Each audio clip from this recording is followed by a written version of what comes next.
Okay, in this video we will be concluding our current study of 3D motion by looking at a few examples and also touching a bit more on the issue of constraints. So the first example I would like to look at is the harmonic oscillator in 2 and 3D. Okay, so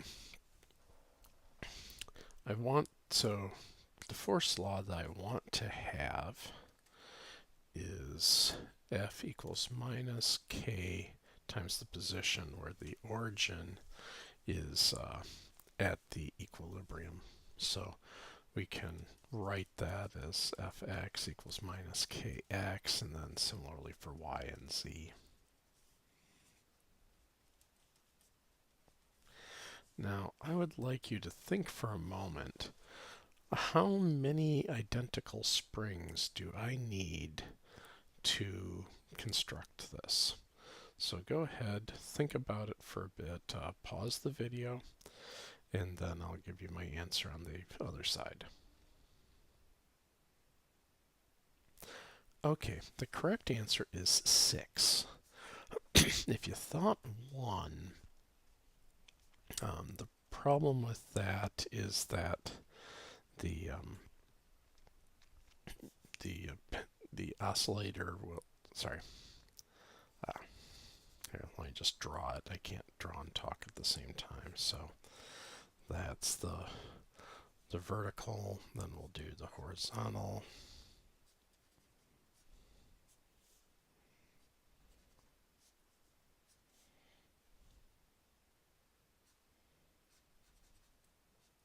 There. So looking something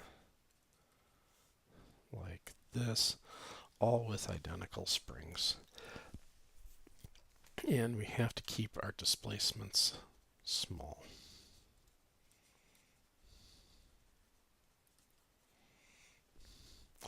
If we only had 1, the problem is that with it being an ideal spring, if you pulled it sideways, it wouldn't actually return.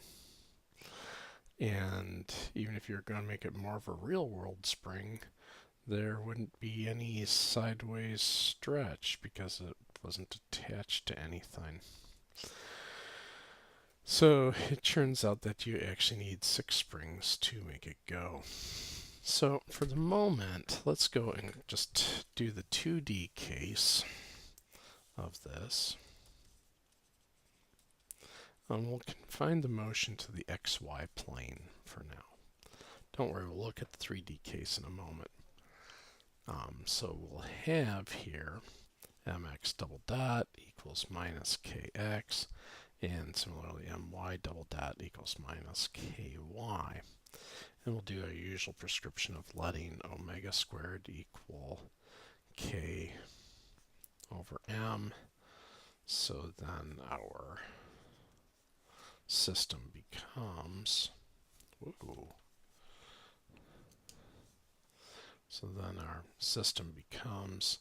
x double dot equals minus omega squared x, and y double dot equals minus omega squared y. And we've solved this before, so I'm not going to repeat doing that. We get x equals a cosine omega t plus some arbitrary phase alpha, and y equals a cosine omega t plus some arbitrary phase beta. All right. And when we looked at Lagrange figures before, we saw that this is an ellipse. All right.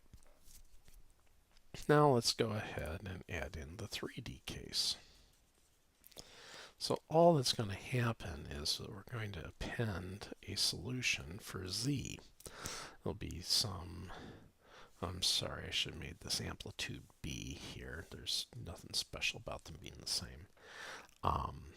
Make some arbitrary amplitude c, and I'll have cosine omega t plus gamma. Now, let's think carefully about what that looks like. So I'm going to use the identity that with cosine of A plus B is equal to cosine A cosine B minus sine A sine B.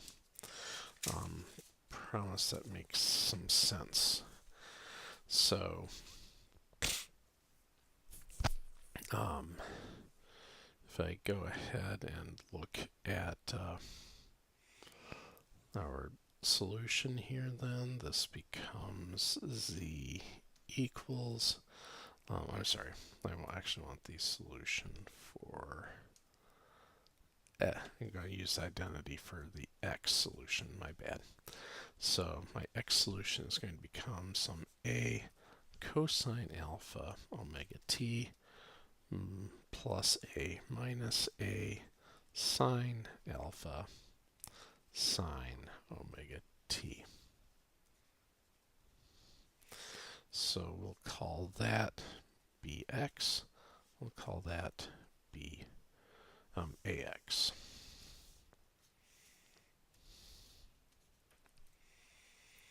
So if we look at it, we realize that we haven't really done anything new. What we end up with actually is just a solution r is equal to some a, I'm just repeating this for my x, y, and z, so some vector a sine omega t plus some vector b cosine omega t. And the components of the a's and b's, we just pick out by doing this with the a, b, and c from our x, y, and z solutions. And so it turns out that we're still moving in some sort of an ellipse. And it is in a plane that is in the span of A and B. So no matter what, the motion is planar. Okay. I'd like to do a little more detailed example with velocity-dependent forces. So we're going to look at electric and magnetic fields here.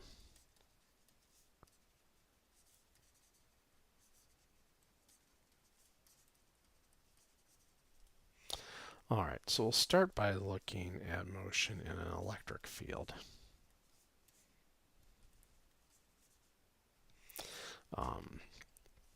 So the force will be equal to the charge times the electric field strength. So we'd like to figure out what is the trajectory of a charged particle in a uniform E field. And the answer is going to be a parabola. So we can get that by just saying we can let E equal some E times K, so K hat. So we're just aligning our Z-axis with the electric field. So then our equations of motion are mx double dot equals 0, my double dot equals 0,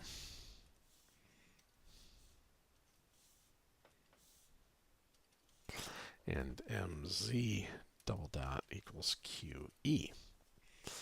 So we can rearrange that as x double dot equals 0, y double dot equals 0, and z double dot equals qe over m.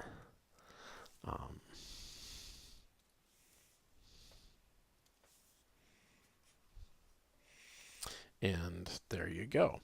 We have seen this system before. It's free fall, where we make the identification, where we can just do everything we did before, but just replace g with this qe over m.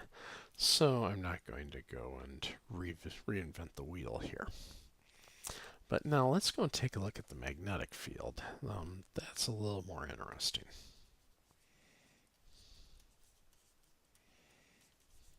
So in that case, our force law is QV cross B. So this becomes MR double dot equals QR dot crossed into B. we can divide through by m and get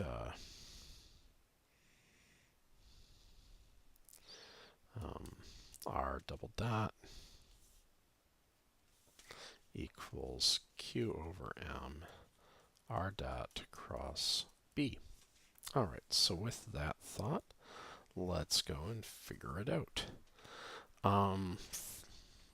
Just to make life easy on ourselves, let's let the b field point along the z-axis. So b will equal b times k hat. In that case, my r double dot is going to equal, well, we can pull out a q over m, and we'll take our cross product I, j, k, x dot, y dot, z dot, 0, 0, b. Alrighty then, so what we're going to get here is we'll have on this side x double dot I hat plus y double dot j hat plus z double dot k hat. That's going to equal q over m times the quantity.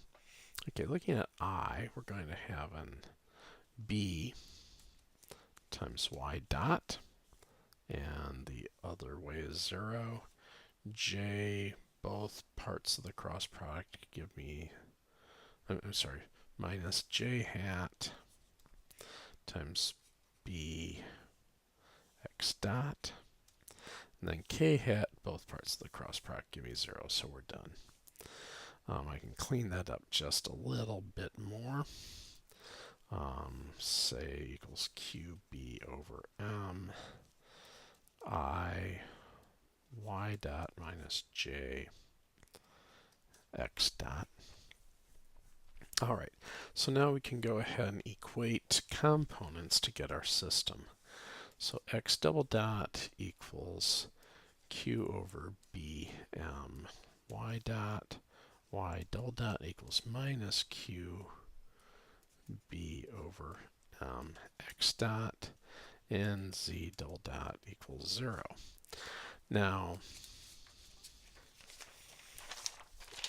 this qb over m is the natural frequency version of the cyclotron frequency, so let's just call that omega. Be a little easier to write. So my system becomes x double dot equals omega y dot, y double dot equals minus omega x dot, and z double dot equals 0. Now the book points out that first off, we can solve this. Let's just go for the low-hanging fruit and solve the z equation right off. So z integrating once, z dot equals z naught dot. Integrating with that with respect to time, we get z equals z naught dot t plus z naught. Okay, great. Now let's look at the x and y equations. At first blush, you'd think you're totally hosed because these aren't separated, but the book points out that you can treat this like it was a second order differential equation. And so here's the game that they play with it. So we're going to solve this two ways. First way is going to be the book's way, and then we'll do it by a different way that I think is a little more transparent. So the book's solution to this is to say, okay, let's just formally solve the y. So we get that y dot will be equal to minus omega x, and then we need some sort of constant, so we'll call it plus omega x naught. Alrighty. And so if I take that solution and stick it back in for x double dot, I can turn it into a second order differential equation. X double dot equals minus omega squared x plus omega squared x naught. All right. And the solution you should try is x equals some x naught plus some a cosine omega t plus theta naught. And indeed, that works. And similarly, you will get y equals y naught. You have to do minus a sine omega t plus r theta naught. So that's one way you can do it. You can turn it into second order differential equations and solve them. But I think the method of complex exponentials here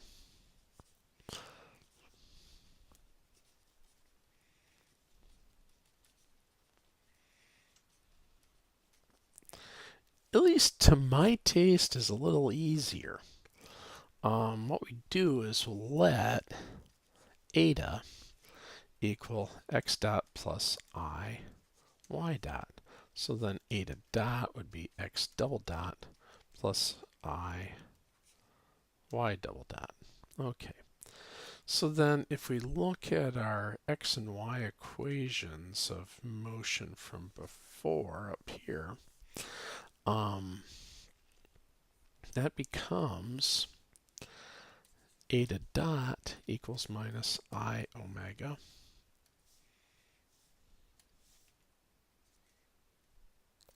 eta. Well, I look at that and that just screams exponential all day long. So let's try a solution.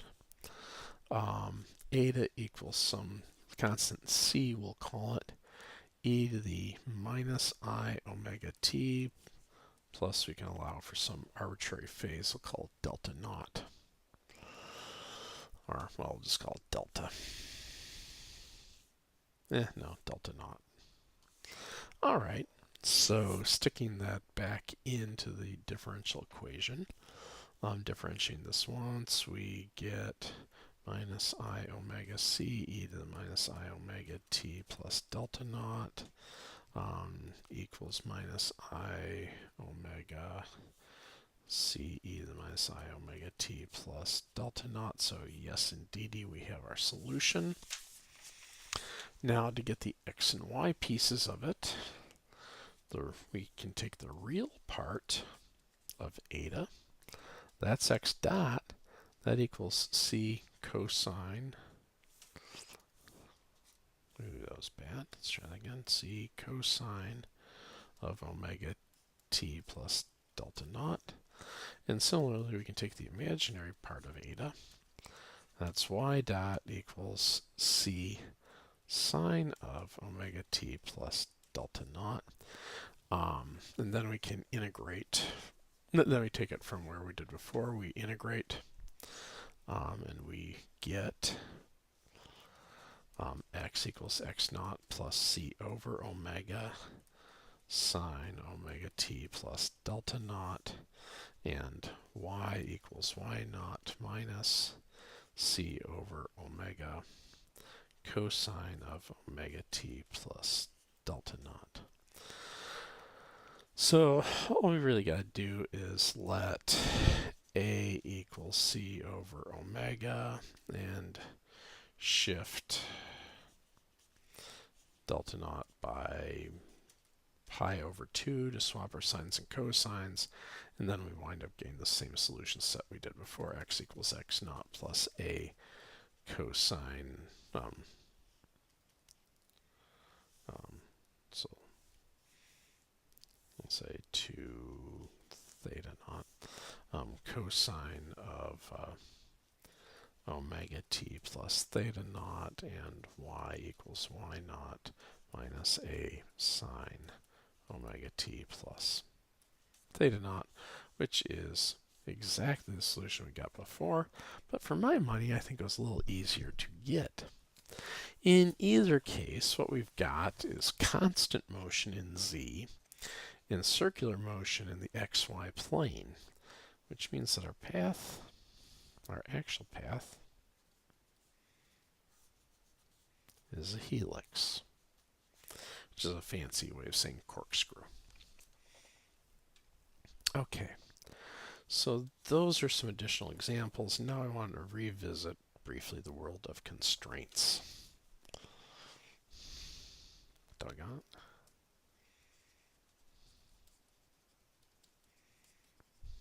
All right. Now, we will visit constraints in much more detail as we develop Lagrangian mechanics. But again, we want to throw in just a little bit more right now. So let's go and just look at a pendulum for a moment. Whoops. So there's my pendulum bob, and we'll say the string has no stretch. So if we think about it, the tension if there's no stretch here, the tension in the string is constraining the pendulum bob to move along this path.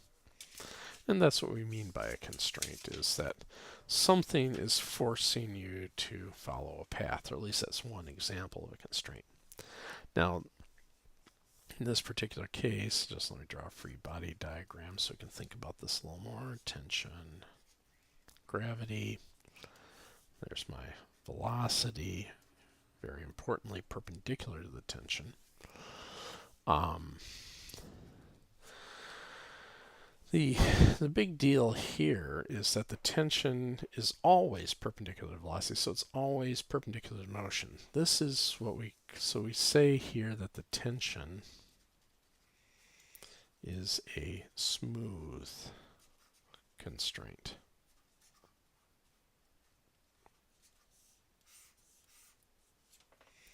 So that means that's always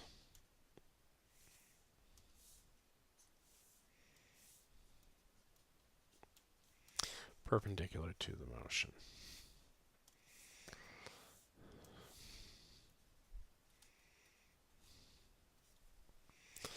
All right, and so we can find the work that, say, the tension does in this case.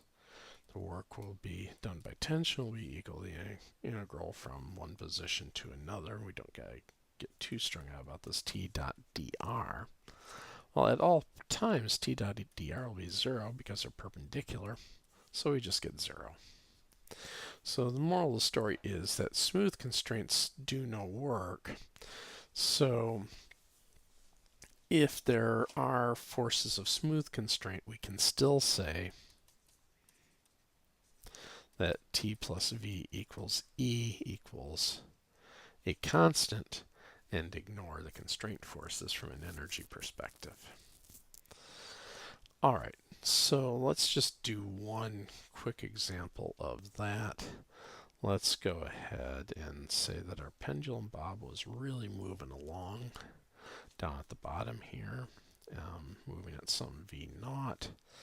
Goes and actually goes above the horizontal on us, like so. So here we have tension up, gravity down, and actually the tension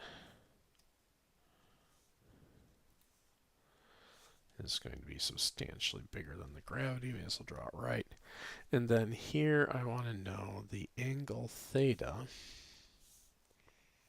at this point here where the string went slack.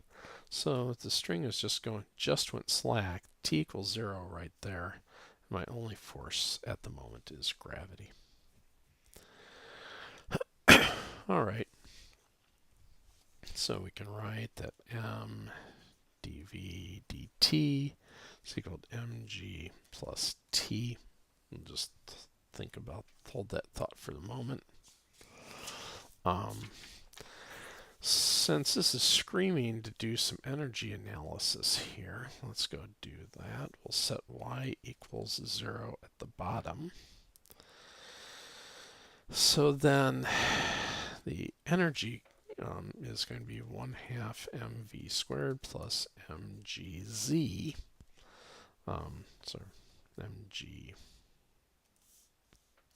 Z equals 0 at the bottom. Plus mgz equals our constant E, which is 1/2 mv naught squared. So that's our energy constraint, or our energy equation. So rearranging, we can get that down to v squared equals v naught squared minus 2gz. Okay, now if we think about the radial part of our equation of motion, the dv dt is going to be equal to, we'll have a m from here, then we'll have minus mv squared over r, minus because we're directed inward, and outward is deemed positive. Those of you who've dealt with the RTZ coordinate system, you'd be working the opposite signage in that, but it's a left-handed coordinate system, and I'm working in right-handed coordinates, so there. Plus, we'll have an mg cos theta minus the tension. All right, so I'm sorry. That's an equality there.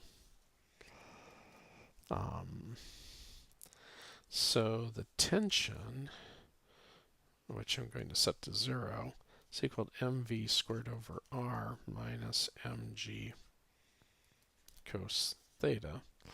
We can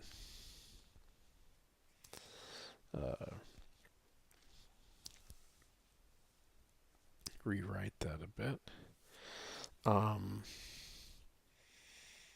We worked out here that v squared is equal to v naught squared minus 2gz. So let's put that in. So sorry, set equals 0 equals that. So this becomes mv naught squared over r minus 2mgz over r minus mg cosine theta equals 0. Well, for what it's worth, we can divide everybody through by m, and it just doesn't matter.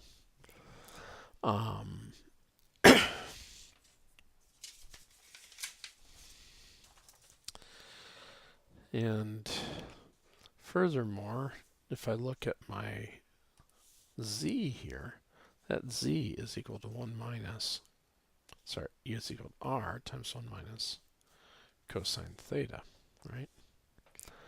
So that r will end up canceling that r. So I'm left with v naught squared over r minus 2g plus 2g cos theta minus g cos theta equals 0. So solving, I get cos theta equals 2 minus v naught squared over gr, and that is where the string goes slack. Alright, the next series of videos is going to be on non-inertial reference systems.